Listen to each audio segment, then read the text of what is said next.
If you want to be filled with joy, as this lady's letter to me today, that she could be so grateful for the little that was done to her by her children, that these 3 children she felt did so much for, that she wants to show her appreciation. She did it then. She is playing the part of Thaddeus.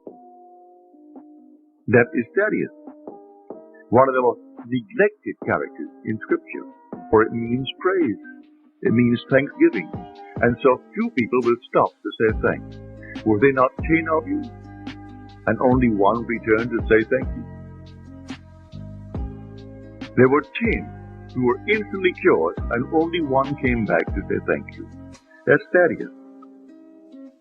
And so if you actually express joy, express thanksgiving for the slightest little thing done you are actually exercising that talent that is known in Scripture as Thaddeus. It's personified as a disciple. He's the 10th one.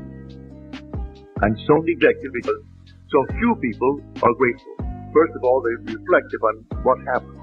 And then they give all praise to the means employed rather than the actual cause of the phenomenon. But here tonight, we are simply presenting Andrew. So I brought you tonight to meet Jesus. I do not point to any being outside of you. Do not look for him in any place. Do not look for him in any place in the world. I point within you to the Lord Jesus Christ. And he is your own wonderful human imagination. Man is God and exists in us and we in him. The eternal body of man is the imagination, and that is God himself.